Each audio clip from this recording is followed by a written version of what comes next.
Welcome to the Stuff and Things Podcast, your home for all stuff related to your favorite things in entertainment.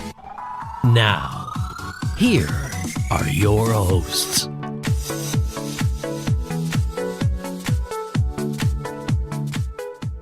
Hello everybody and welcome to a new episode of the Stuff and Things Podcast. I am Sam. Today we're talking about our Part B, episodes 6, 7, 8, 9 and 10 of the House of Dragons Season 1. Joining me to discuss the show is my partner in crime, it's Stefan. Yo! How you doing, mate? I'm good, man. How are you? Tired now. That introduction took me ages. That was a long introduction, wasn't it? Like a minute before I even started talking. Jeez. Tired now. And all you said was, hey, you could have run with it, given me a break. Yeah, sorry. No, you're not. Back to you. Yeah, and back to you. Over. This is House of the Dragon Part B. If you're listening to this, you watched the whole series and you didn't listen to our Part A, please do. Because this is, as I say, literally going to be 6, 7, 8, 9 and 10. If you've not heard us talk about episodes 1 to 5, then the Part A show is available. You can get it anywhere you get your podcasts. In our archive on the website. You can also find it via our YouTube channel. Oh, all helps out listening. That's a lot of self-promotion. Jump on there and give it a listen. I might as well add in the fact that if you've really enjoyed the show, why not join our Discord server and talk to other fellow-minded listeners who also enjoyed the show on our House of Dragon thread. Yes, what he said. But be nice to me, because everyone who joins is mean to me. I'd like to say a special hello to Holly, Becky and Lucy, who all give you a load of abuse. Ryan and Mikey as well, who chat to us quite a lot as well. I'll say hello to those guys, but yeah. They're all mean. They're all mean to me, and I don't like it. As soon as we get a decent number on that Discord server, you're going to notice I just vanish. Or to start... You can give people timeouts on it. Can you? Yeah. Do I have the ability to do that?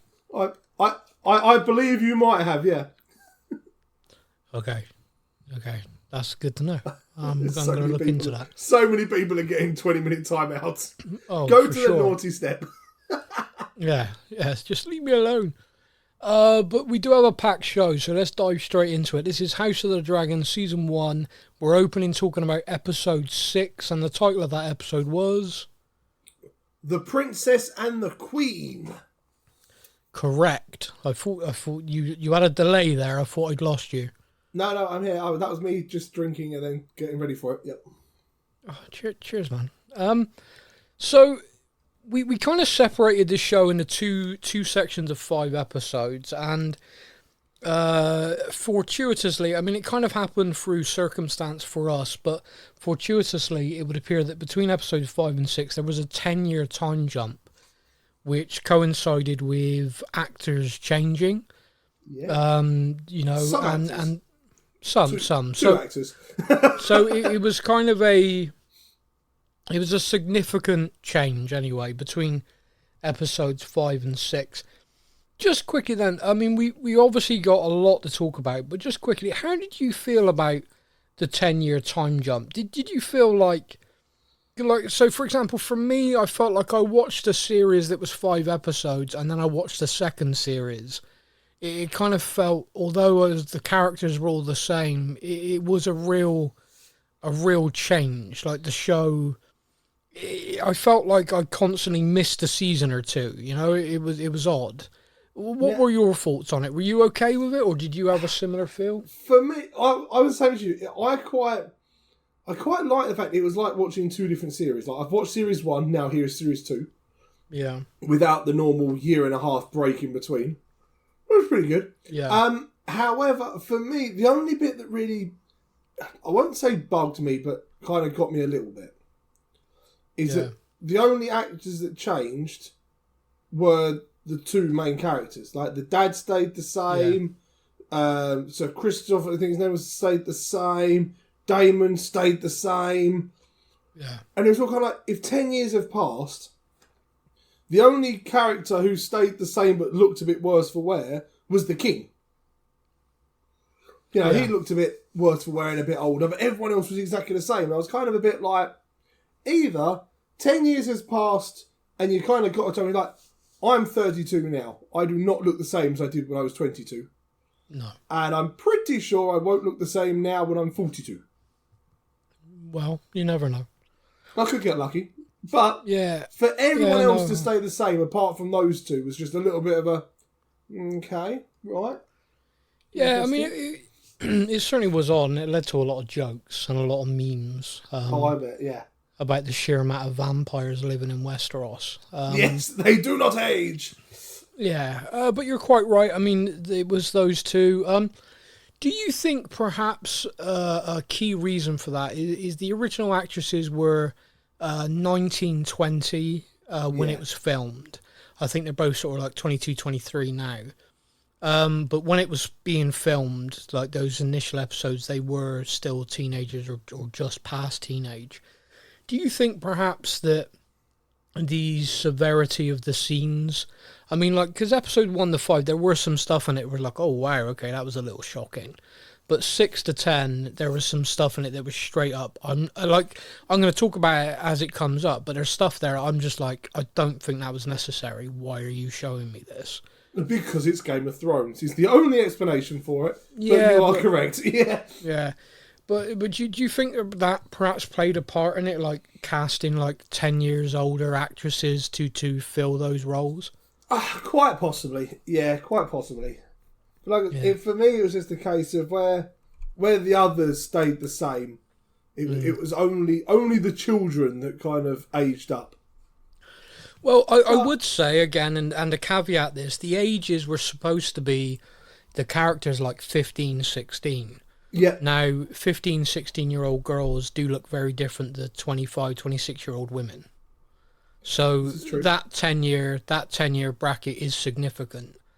A 21-year-old guy to 31, it's possible, a bit of a beard, etc. So yeah, I can see how those actors could remain the same.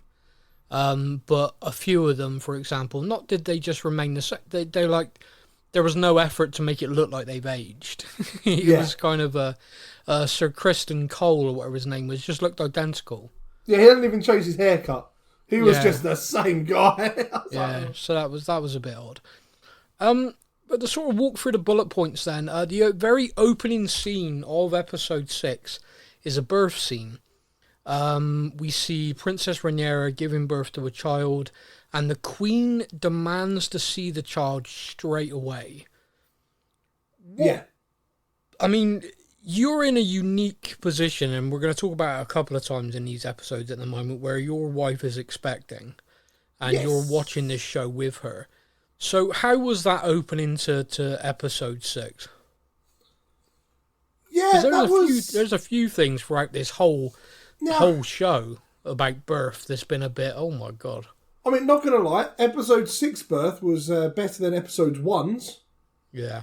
Like when we opened the show up with the... Or 10. Or 10. Oh yeah, we'll get to that when we get to that one. Yeah. But yeah, like, that one wasn't quite so bad. The situation afterwards of kind of like, that's it, I'm taking the baby, the Queen wants to see it, and her kind of instantly having to get up and stumble through the castle and stuff, that was... Yeah, that was... something. How quickly did you cotton on to the fact that she's got 3 boys and none of them are her husbands? Yeah, pretty quick. Yeah. That was... Oh, look, this is what the Viserys look like, and this is like Valerians look like, and this is what your children look like. And, well, we knew... there's the guard. Yeah, well, we knew that the guy was gay, so we knew that they basically had an arrangement to be married and, go about themselves. What I found quite interesting was he was very much there supporting her, very much, this is my son, even though... I think the Queen says to him, like, oh, maybe if you two keep going, you'll get one that looks like you. Yeah, that was quite... And I was kind of like, geez, that was cold. But, like, I mean, one of my notes is the husband and Rhaenyra have a working relationship. He goes off with this guy, and she has Sir Strong, who we kind of saw in the earlier episodes on and off. But, yeah, there he is. very much Rhaenyra's plaything, for want of a better word. I think that's probably the way to put it, yeah. Yeah, my next bullet point is the king is still alive, but he doesn't look well. Do you think he knows that Rhaenyra's kids are bastards, or do you think he's literally blind to it? Because he acts like they're beautiful little bouncing Targaryen babies, but clearly they're not. You know, it's like the reversal of Game of Thrones when Robert Baratheon's got black hair and all his kids are blonde and everyone's got a raised eyebrow. Here we've got two families with blonde hair and the kids are coming out with dark hair and everyone's raising an eyebrow. Except for the king, who's just like, yeah, look at them, look at the little Targaryens. And everyone's like, really? Yeah, I mean... So do you think he knows? The resemblance? Sure. Yeah. Do you think he knows really, but he's playing the part, or do you think he's actually a bit far gone? And I mean, he can't not know. As I'm watching it, I'm like, there's no way he can't see this. Yeah. However, I'm like, if you look, all you need to do is look at the his cousin, who looks very similar to his daughter. Yep. Her husband, who looks very similar to her daughter's husband, and their children. Yeah. And then look at her children and go, oh, wait a minute. Yeah. Yeah. Like, I'm not saying this is obvious, but it's a little bit obvious. I'm not saying it's obvious, but it's obvious, yeah. Yeah. I don't know. Like, I think it's a case of he's just kind of protecting his he's daughter. Trying to protect his daughter and the family of like, of course it's what it is. Don't be silly. I think you're right. I agree. The Queen has an ally, and we've seen this before. His name's Larish Strong. Now, Larish Strong is the younger brother of Sir Strong, who's with Rhaenyra. Mm-hmm. And he's, for me, in my notes, I've written a Littlefinger type. Oh, very much. He's like a snivelling kind of thinker, manipulator. And she obviously kind of points out to him, like, oh, Sir Strong's done this, and... we have this incident where Strong fights Kristen Cole, because Cole kind of calls the kids bastards, and obviously they're his kids, so he reacts kind of badly to that. So the hand of the king is now Strong Senior, Lord Strong, and he and his eldest son are going to go back to their castle, to their keep, where he's going to put his son in charge there, and then he's going to return to be the hand.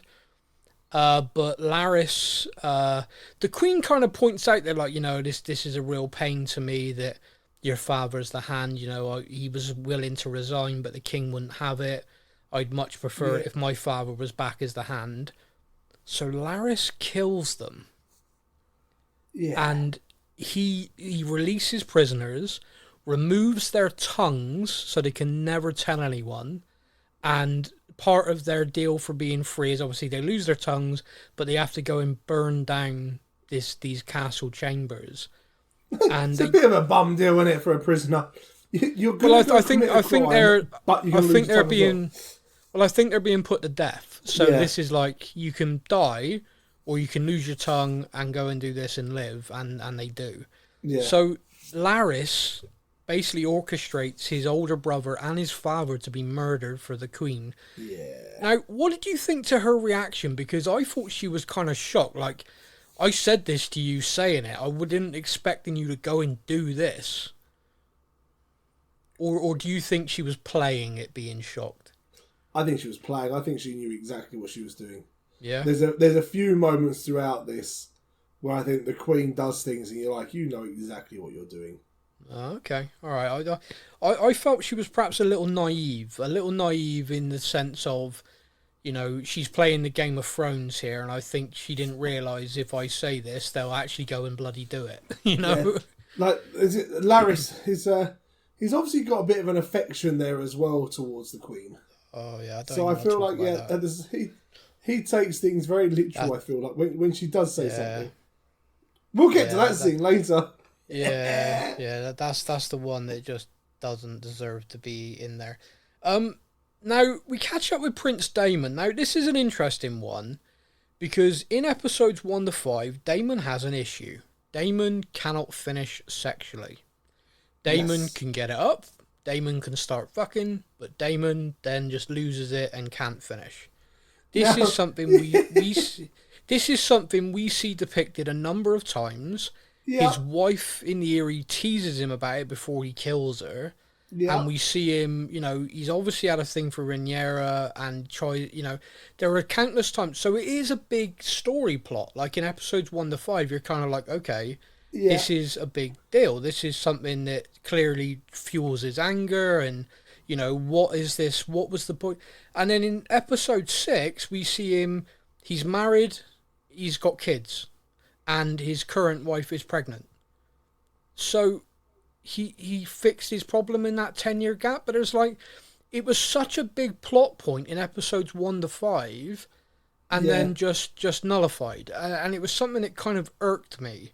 Not because I particularly want to talk about the impotency of Prince Daemon, but or the fact that you used a now infamous line of perhaps he had a wet dream and she rolled in it. Yeah. That line got quite a lot of applause.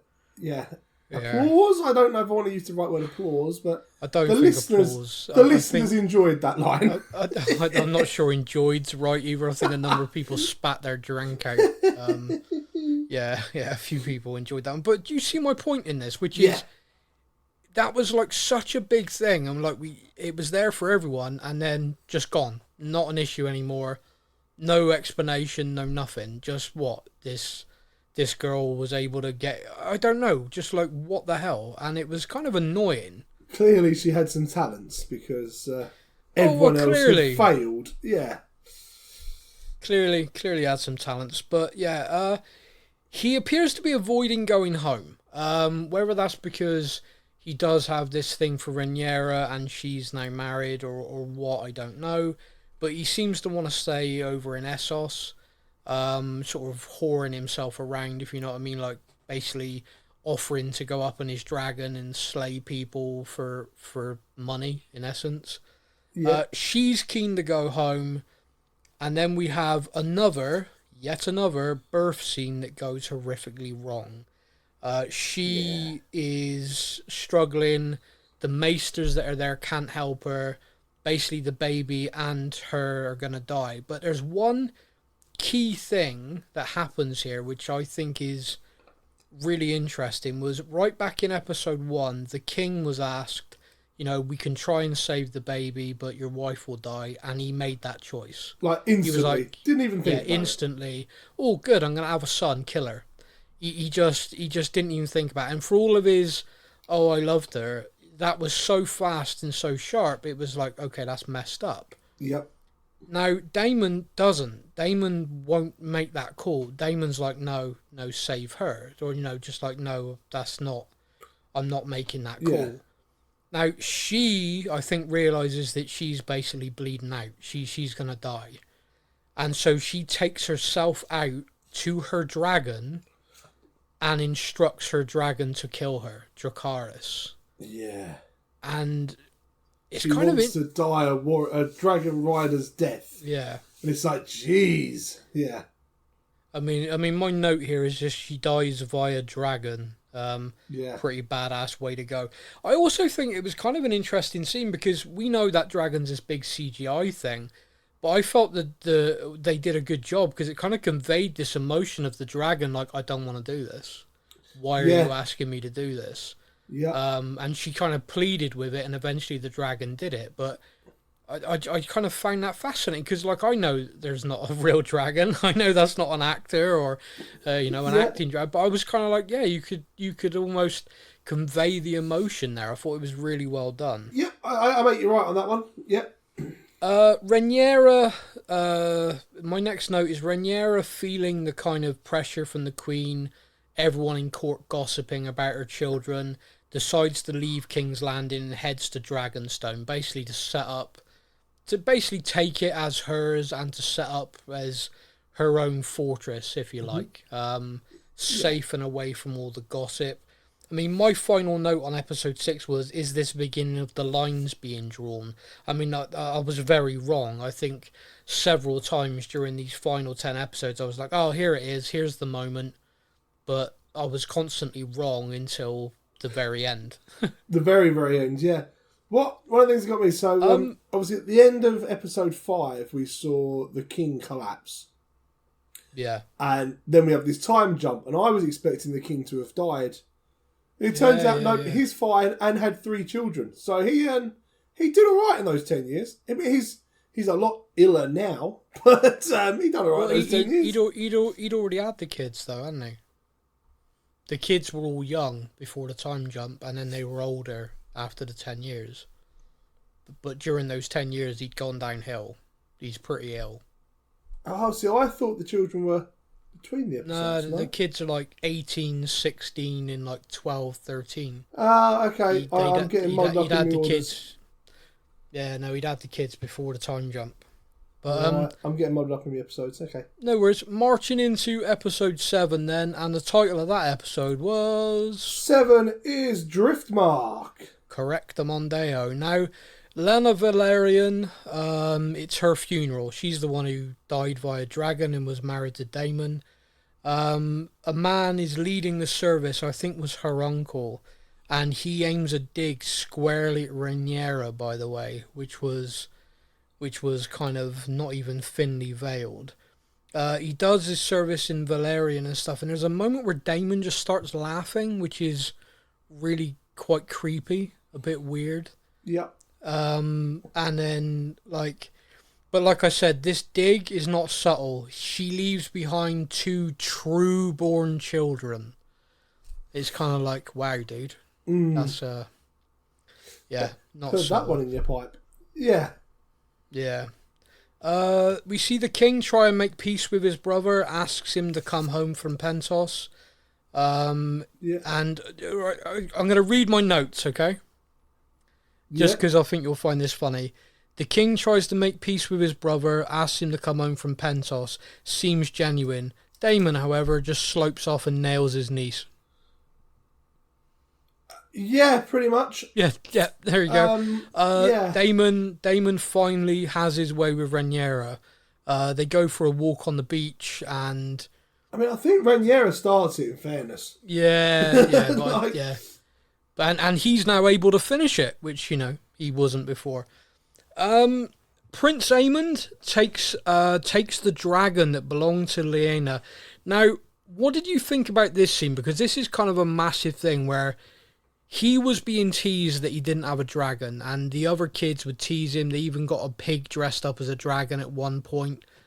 And so when this massive, massive dragon, I think the biggest or the second biggest dragon there is, it's the biggest, yeah, basically becomes available, he steals it.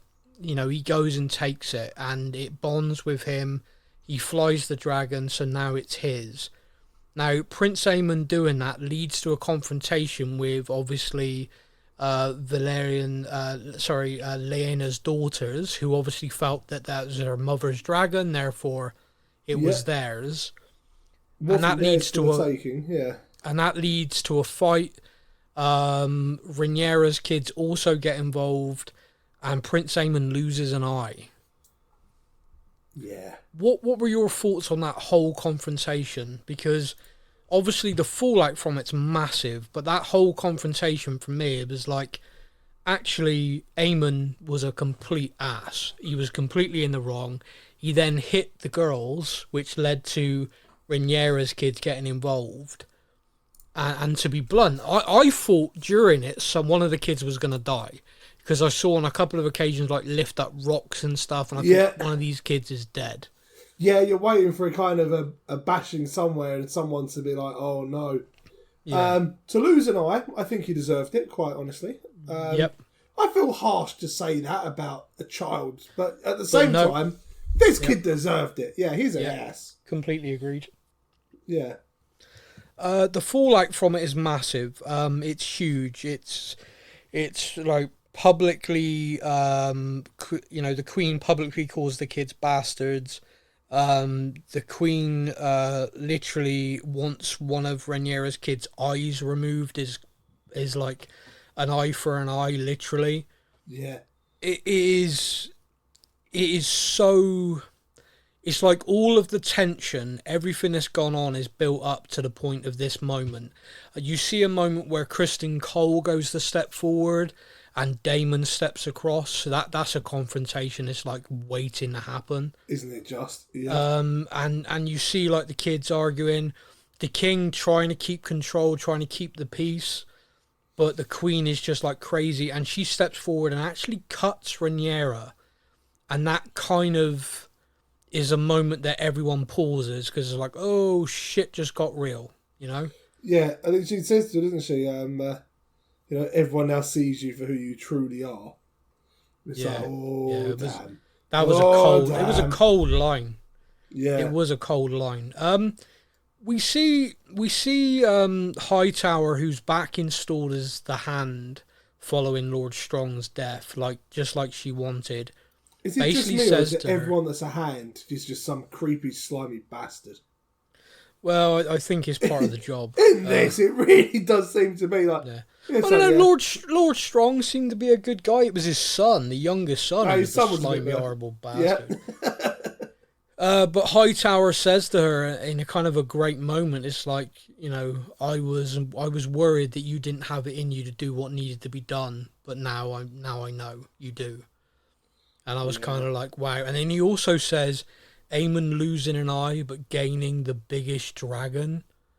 Trust me, that was a trade-off worth it, for what's going to come. And you can imagine, as the mother of that character, to be told, he lost an eye but he got a dragon, don't worry about it.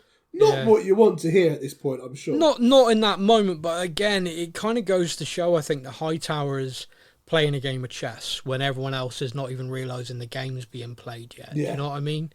He looked at that straight away and went... Because Ayman was acting out of a childish selfishness of, I don't have a dragon, I want a dragon. Yep. Whereas Hightower looked at it, we now have the biggest dragon. There's going to be there's going to be a confrontation, and we've just added some serious firepower, which was worth the kid's eye. You don't realise until episode 10, you don't realise just how big. Just how much bigger that one is. Yeah.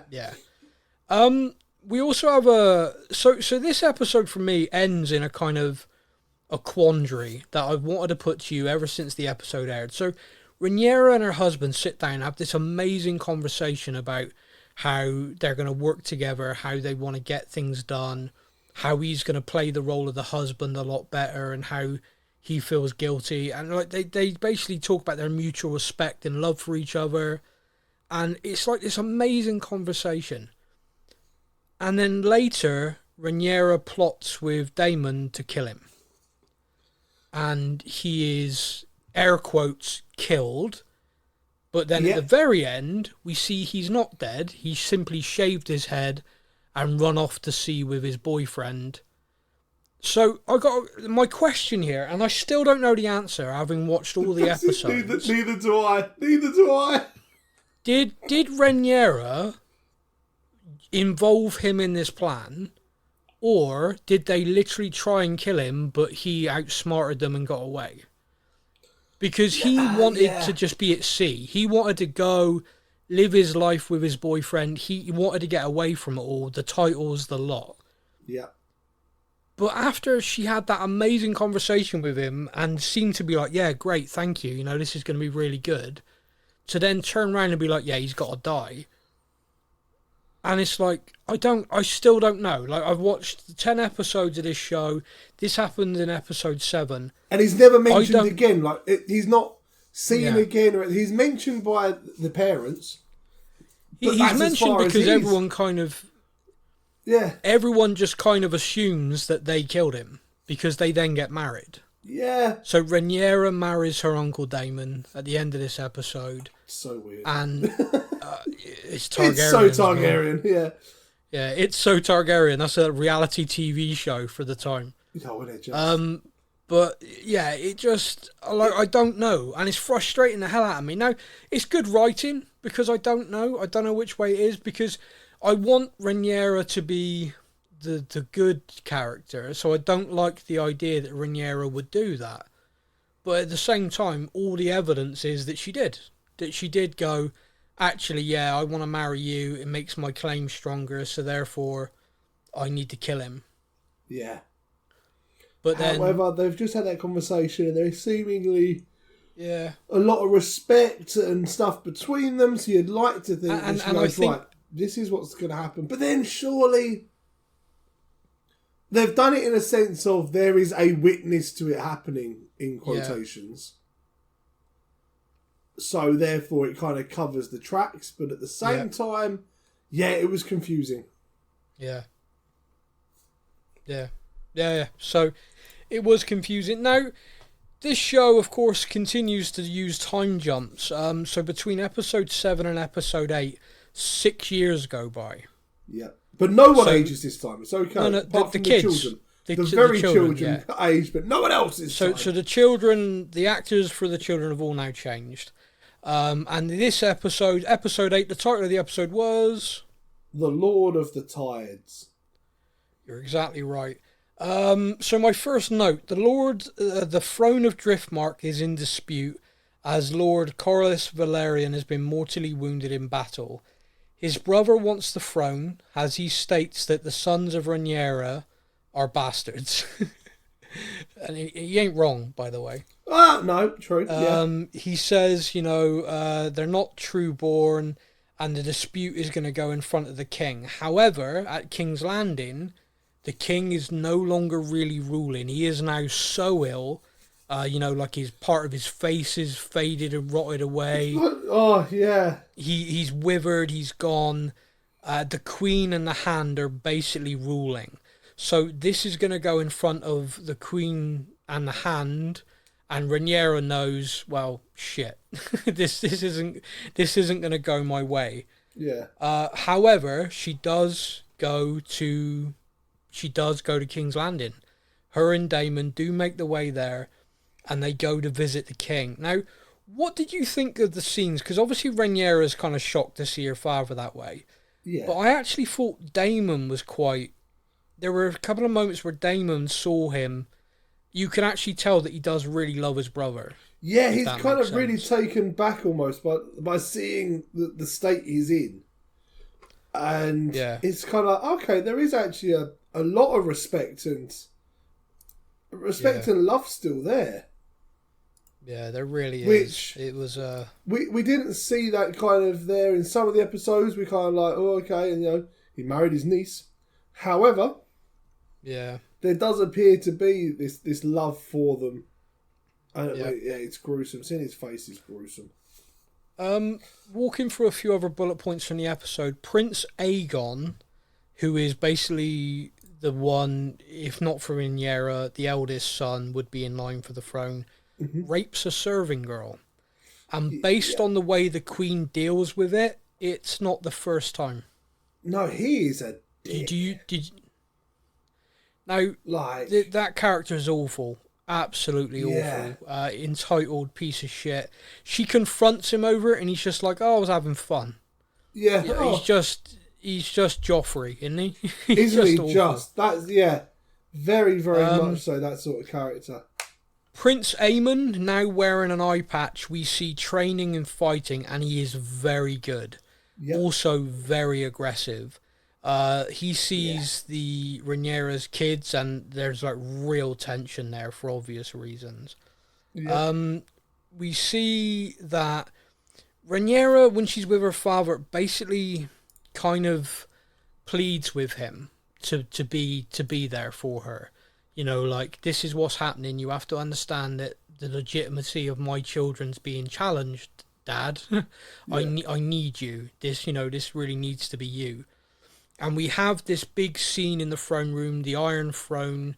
The hand of the king is sat there, and he hears the side of the Velaryon, where he's laying out, these kids, I'm the true heir to Driftmark when my brother passes. He's kind of made his big point. But then I think probably one of the best scenes in Game of Thrones, right? So 8 seasons of Game of Thrones, 1 season of House of the Dragon. The way the king walks to the throne was something else for me. That actor did the most incredible job of just conveying this absolute determination of I'm near death, but I'll be fucked if someone's going to mess with my family. Yeah, he is making sure that he is there. He is doing what needs to be done for his family. Did you think it was powerful watching him walk in? Like, and it was, they really lingered, like they really let us see him walk in slow. Oh yeah.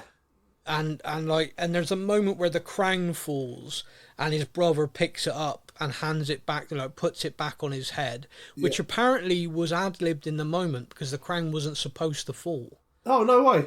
Yeah, apparently they ad-libbed it in the moment and it was brilliant. You know, it was like a really powerful part of the scene, but yeah, it was purely by accident. Yeah, that is a big part of the scene because it's that kind of. There's a second where Damon picks it up and looks at it, and it's kind of like, oh, yeah, but this is yours, my brother. Yeah, and he takes the throne, and he's like, let's go on then. Now, what is interesting is. And apologies, I butchered this. So Rhaenyra is the daughter. What's the name of the Queen's cousin? Sorry, the King's cousin. Rhaenys? Is it Rhaenys? I think so. I was having a quick look now. She's married to Rhaenys. Yeah, Rhaenys. Yeah. I mean, Rhaenys. Don't ask me to pronounce these things. Come on. I could Princess Rhaenys and Rhaenyra, and there's also Rhys and Raz, and So Rhaenys had a conversation with Rhaenyra earlier, basically like, I think you killed my son, so I'm pretty, you think I'm going to support you, I'm, get fucked sort of thing. Yeah. But with the king there, Rhaenys, political genius that she is, realizes the king is not going to do anything against his daughter. Yeah. So therefore, when she's called upon, she voices what her husband's wishes always were, which is no. The throne of Driftmark passes to the eldest son of Rhaenyra. Yeah. Because that's how it should be. Now, at this point, this guy kicks off. And he starts running his mouth. And I'm watching this and I'm thinking, oh, mate, this isn't going to go well. Which leads to three of the best lines of dialogue. Yeah. Well, he calls Rhaenyra a whore. Yeah, her children are bastards and she is a whore. Yeah. Yeah. And he basically turns to face the king, and the king draws his daggers like, oh, have your tongue. And just as you're thinking which one of the king's guards about to go and knock this guy out, his head gets sliced in half from behind. And as Damon just cuts it out. And then with the line, he can keep his tongue. Yeah, as cold as you like. Yeah, he can keep his tongue. Yeah. I mean, it was so brutal. Like, such a brutal, like, oh, wow. I guessed this guy was about to get killed, but I didn't see that coming.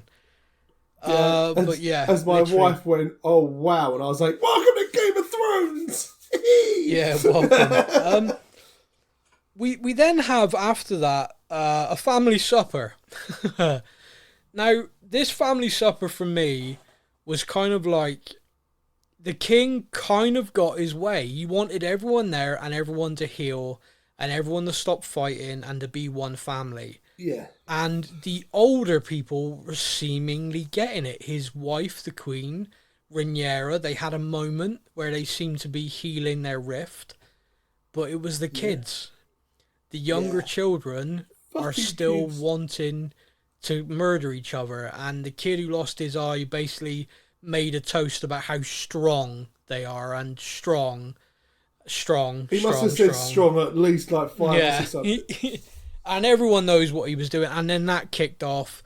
There was a moment where he stood toe to toe with Damon, which I was like, ooh, those two. Now that's another confrontation. That's apparently in the books they have a fight. Yeah, well, I can well imagine. I don't know. I have not seen the books and stuff like that, but I remember. I've actually got it down in my notes. 1 second, where is it? I just remember thinking those two are hotheads. Yeah, where's my notes? Battle above the God's Eye. Yeah, is apparently a fight between those two in the book. It was all over. I think it was Twitter. I was looking at. It was all over Twitter after the episode. It was like, oh, we're going to see the battle above the God's Eye in the second series and stuff, and I'm like. I have no idea what that is, but that sounds like a cool. I think without a shadow of a doubt, there's a fight there. Yeah. The episode ends with the king basically thinking, because he's delirious, that he's talking to Rhaenyra. Yep. He's actually talking to the Queen. And what happens in this moment is probably just the most awful thing that could have happened. Because he thinks he's talking to Rhaenyra. Yeah. He's reiterating the prophecy to her of how important it is that they control the realms and the Targaryens, because the Targaryens will bring about the prince that was promised, which will defeat the Night King. And she understands him to be saying she needs to put their son on the throne, the prince that was promised. Yeah. And she's like, yes, my king, I will do it. Now, what's interesting about that is, we've talked about her ambition, her family's ambition.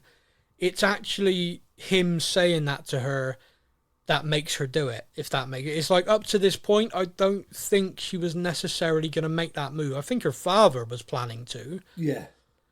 But I don't think she was. And I think that happening, and she's like, oh, okay, I understand. You need me to do this. I'll do it. Yeah, anything for you, my husband. It's like, oh, no. Because I messaged you at the end of this episode. I messaged you and I was like, dude, you're going to have to explain the last 2 minutes to me, because I've definitely... I missed something here. What the heck is going on? Yeah, no, that was... It was not great. Yeah. But yeah.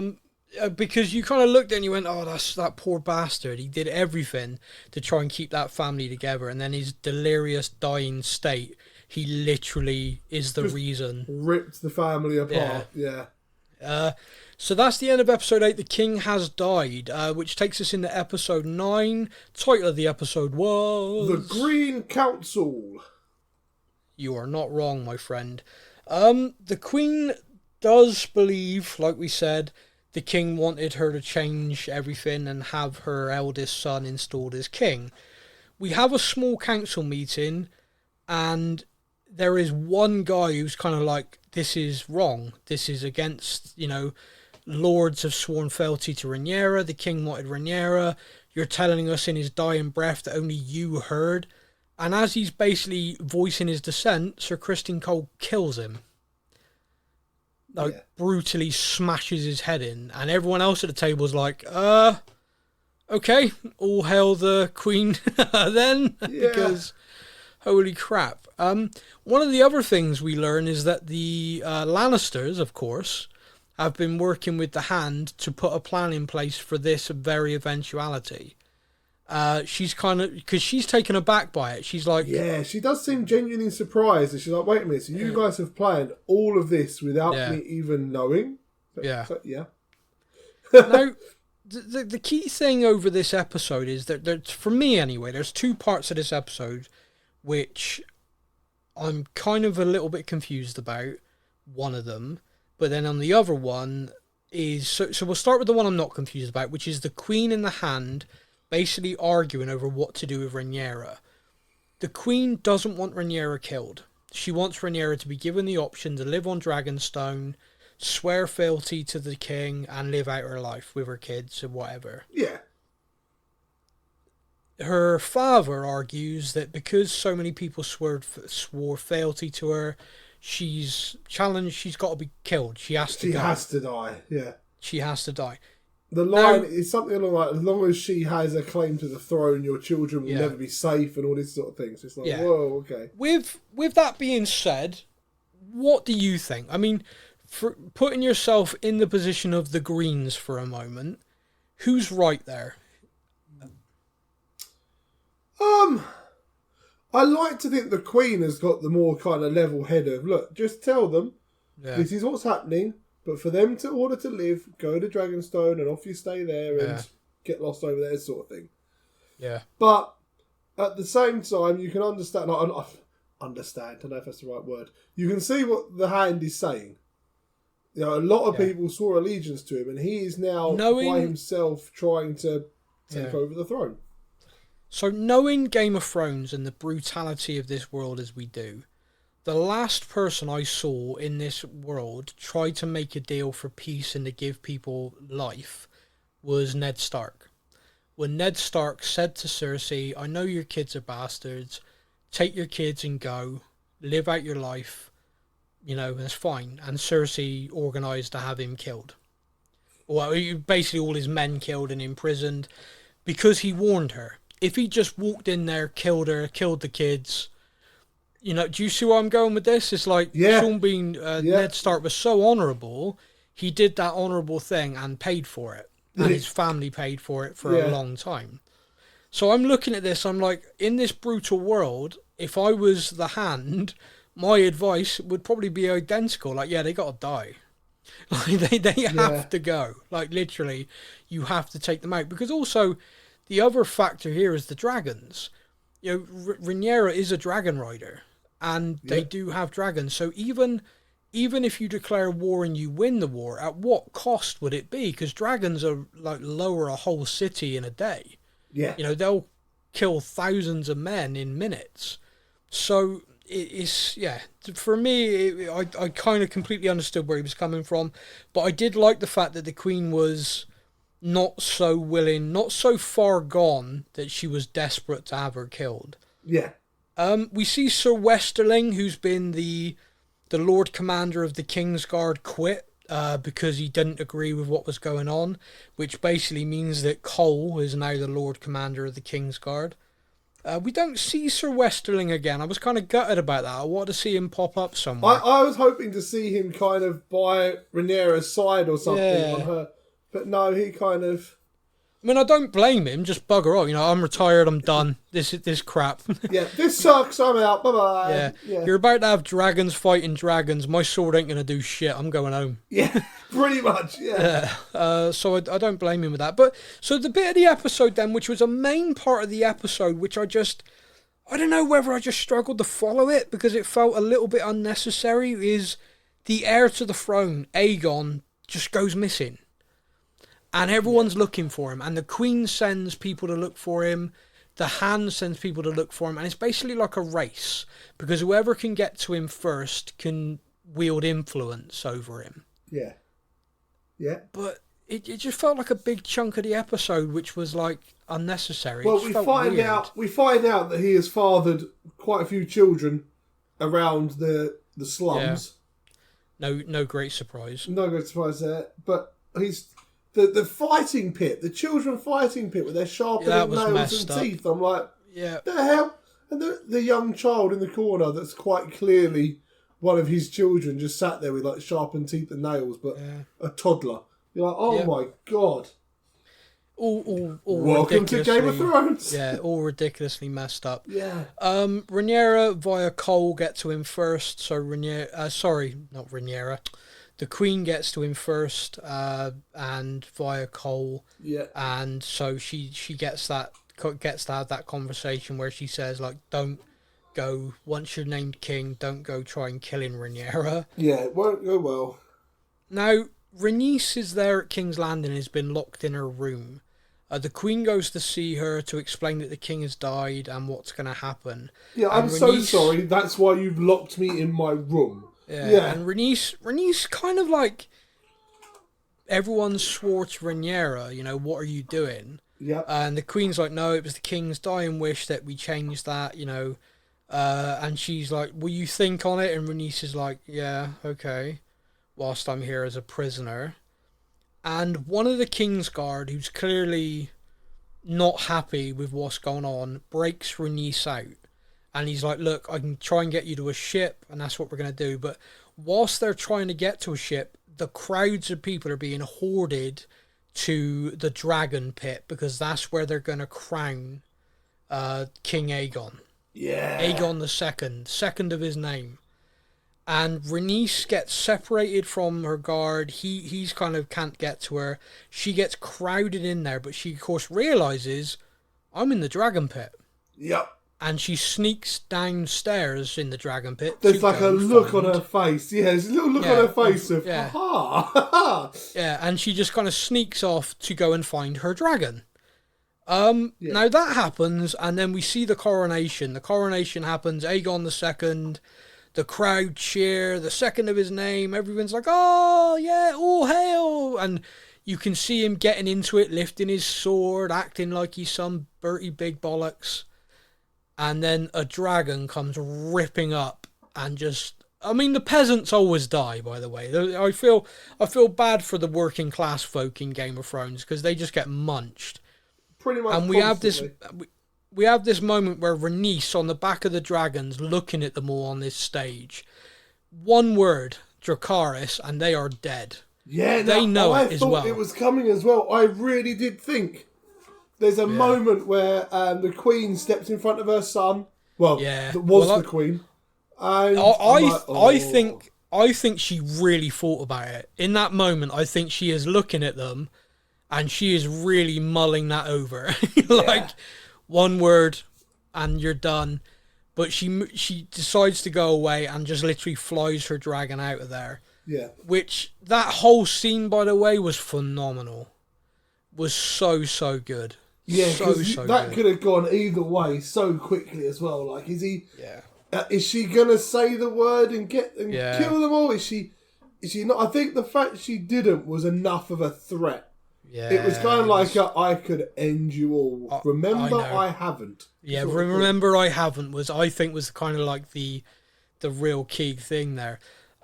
So I thought the scenes in this episode, there was so much good in this episode, so much good stuff. There is one thing that happened in this episode that I've left to the end because I just want to talk about it because I think this demonstrates something in Game of Thrones, in House of the Dragon. It's just not necessary. Like, I do not see the relevance to this scene. Now, maybe you can say to me, oh no, this is in there because of this. Okay. But can you explain to me why little creepy bastard Strong, we got to see a scene where the Queen shows him her feet and looking the other way whilst he jerks off? Yeah, of all the scenes in this season, weirdly enough, of all the things that happen, this is one of the ones that made me feel most uncomfortable. Very much so, yes. Like, we have some horrific scenes in this show. We do. This scene on its own kind of made me just go, oh no, oh, like, I am not a foot person. I understand that there is a very big presence if you go to the correct places on the interweb. Yeah. Where feet are a very big thing. For me, I don't like cutting my own toenails. So let alone. So let's. But what my kind of point is, foot fetish aside. Why do we need it? Why do we need that on a TV show? What possible relevance was that scene? Like, what were you trying to depict? Yeah, all I can think of is because he's known as the clubfoot and obviously he's got his dodgy feet. Does he just have something about, oh, she's got good feet, she has, oh, look at their little toes. But why is she indulging? Like, why is she indulging it? Like, well, see, for me, I was interested in a sense purely because we've seen that he is doing a lot of things for her. You know, killed the Strongs. He keeps saying, anything you want, I'll do it. Any information you want, I'll do it. I know you're going to reward me correctly and all this. We hear that sort of sentence a couple of times. Yeah. And I wondered, and I was like, what is it that she is doing? Because we're not seeing him promoted to higher levels. We're not seeing him kind of like as a lord status or anything like that. And I'm like, so my instinct was, oh my god, she's sleeping with the creepy bastard. That was where I thought it was going. No, clearly it was far worse. It was just her pointing her toes and looking the other way. And I'm like, do you know what? I think I would rather she'd been sleeping with him. Yeah. Yeah. So, yeah, I just like, I don't know whether it's an age thing. Maybe if I was younger, I'd just laugh at it. But like, I'm looking at him like, that was a 5-minute scene. I don't see the relevance. I don't see why I needed it. I did not need to see it. Yeah. So we move on. We move into the final episode, episode 10. The title of that episode was... Episode 10 was The Black Queen. Correct. Now, I've literally bullet pointed this episode, so we're going to march through it. The Greens, with their king crowned, move to secure their position. By that, they are contacting the lords all over Westeros who swore to Rhaenyra, basically getting them to change their minds. There are a few of them at court, and 1 or 2 of them refuse to kneel. They're like, no, I've given my word to Rhaenyra. Yeah. And they're killed for it. like literally one of them's hung. Yep. One sort of takes the knee, pretends, and then he tries to leave, and they catch him and they kill him. So this is a kind of swear to the new king or die. This isn't a kind of us or them. Don't worry, we're still buddies. You know, this is a nasty situation. Yeah. Meanwhile, Rhaenys arrives at Dragonstone to deliver the news that the king has died. She arrives on Dragonback, and Rhaenyra is so taken with it, she goes into early labour. Daemon just leaves her and goes off to plan a war. Meanwhile, Rhaenyra has the baby stillborn and deformed and... Yeah, I'm so glad you gave me a warning. So I was going to say, do you want to talk about this? So, I was away and actually had to watch these 2 episodes together. So I got to binge watch the last 2 episodes, which actually was amazing to do. I didn't have to wait in between. It was great. But whilst away, you messaged me like I've just watched the finale. There is a scene in it that I want to warn you about. Yeah. And I'm like, I'm thinking to myself, okay, now we had been, I think it was episode 8 or 9. Someone had said to us about, they're comparing this episode to the Red Wedding. Yeah, and it was. And we watched it, and it was like, why? Why would they? Yeah. That makes no sense. Okay, right, rubbish. Then this episode, and I'm like, no. This episode is the closest thing to making me like. The Red Wedding episode of Game of Thrones, I haven't watched that episode since.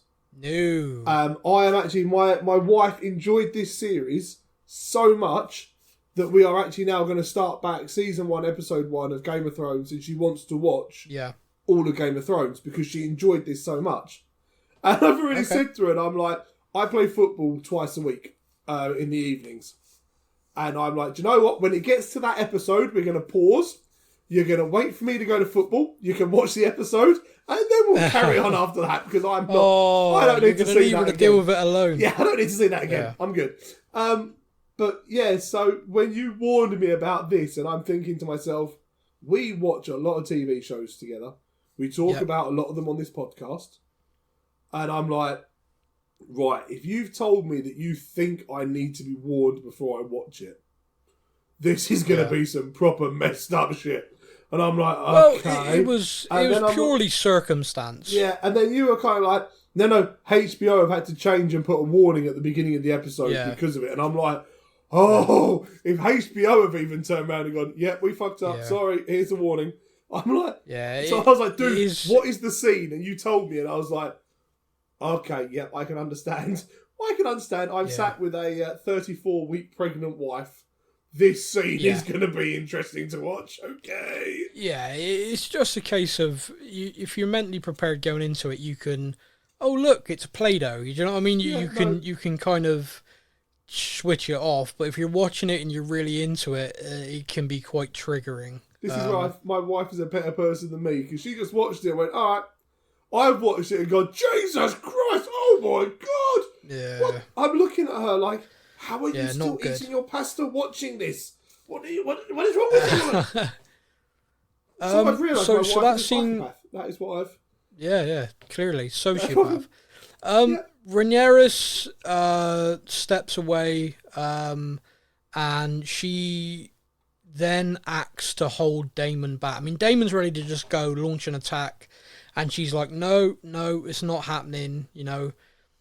She literally holds him back. Now, there's a scene between the two of them where he grabs her by the throat. Yeah, this scene was, I've watched 10 episodes of this show, and for 9 and a bit episodes, I've been like, I don't think he's the villainous person that you think he is early on.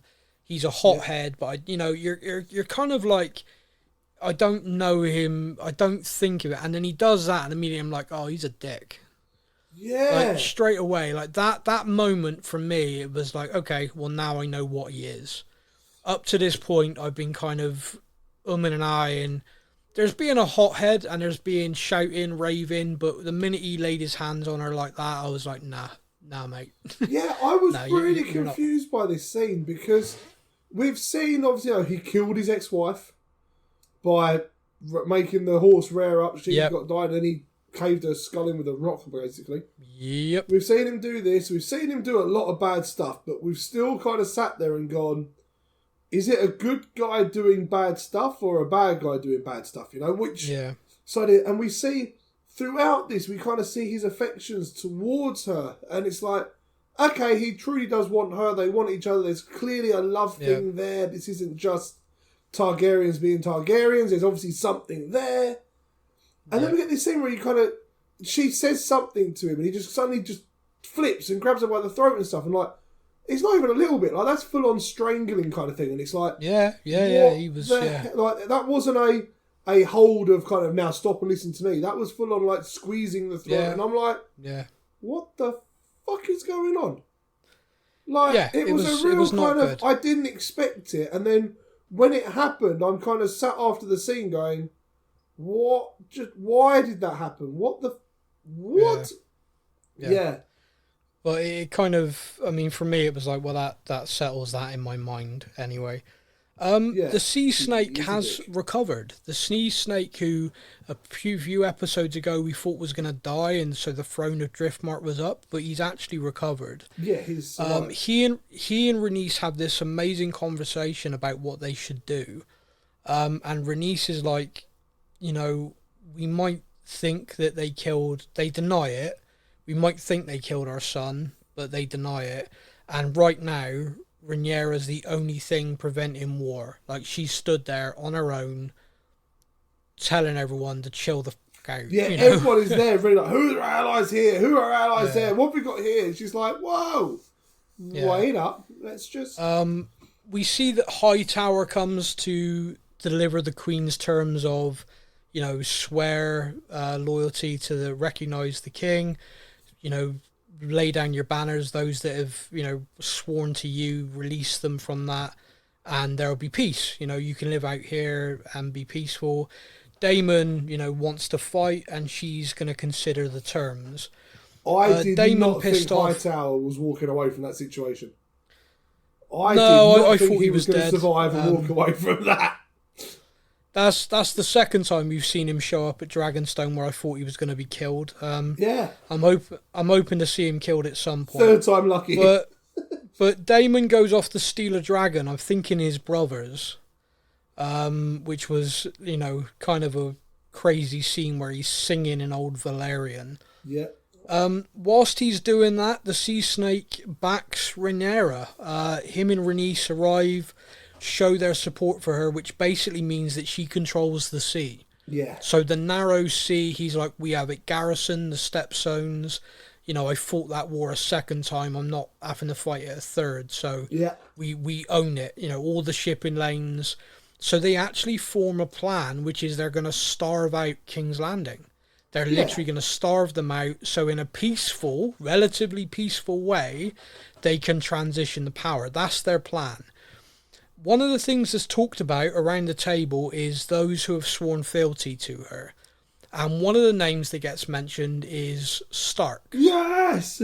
It's one of those names, every time you hear the name, you kind of go, yeah, go on. And there's a great line, which is, there's not been a Stark born who doesn't honour an oath. You know, it's basically like, they are so honourable, there's no way they're going to break their oath to you. Yeah. But that being said, she needs to send emissaries to these three places, the Eyrie, Winterfell, and the Stormlands, who are the Baratheons. Yep. And it's decided that her sons are going to go on Dragonback because it's going to be quicker.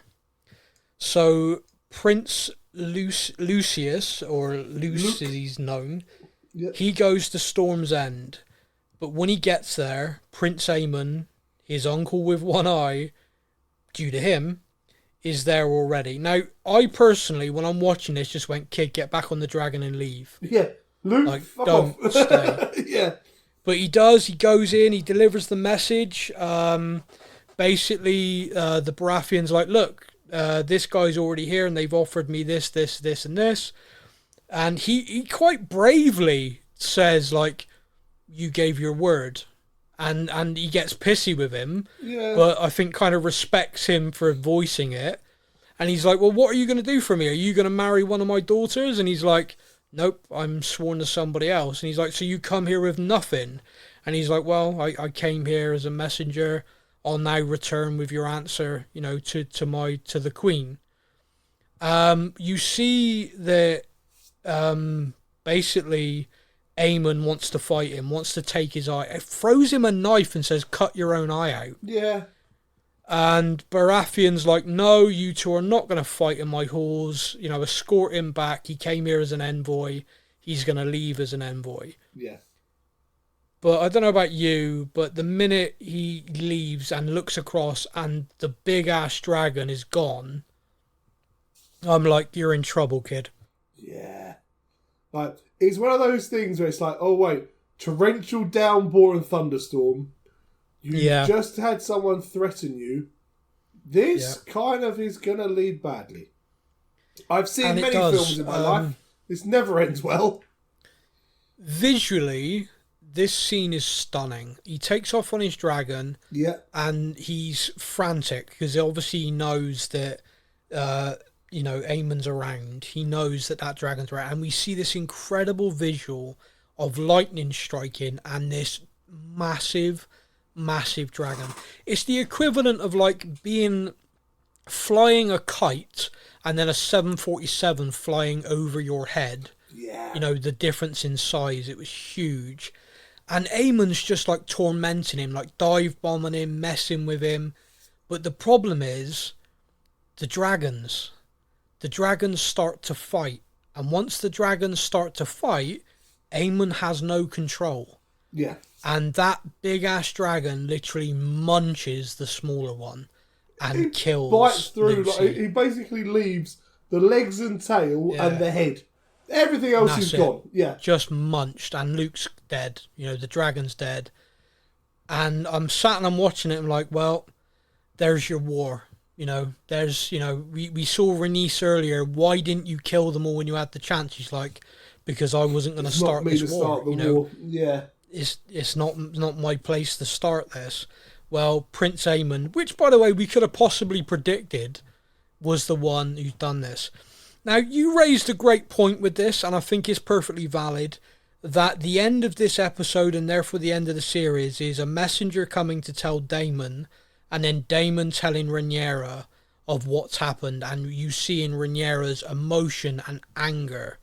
And so you're basically like, well, this is the war. Yeah. You know, this is happening. But your point here is valid. Do you want to make it here on the podcast? Is this the whole how does she know? Like the dragon's being chopped in half, this kid has gone, and the only person that was around was Ayman. Now, unless Ayman has gone back home and gone, guess what I did? And someone's heard it and relayed it. Yeah. Yeah, like it seems it's they were over the sea in stormy weather. Yeah. I've done a little research. Mm-hmm. In the book, the dragon washes ashore. So a few days have gone past between the scenes. The remains of the dragon wash ashore, and obviously you can surmise what's happened from that.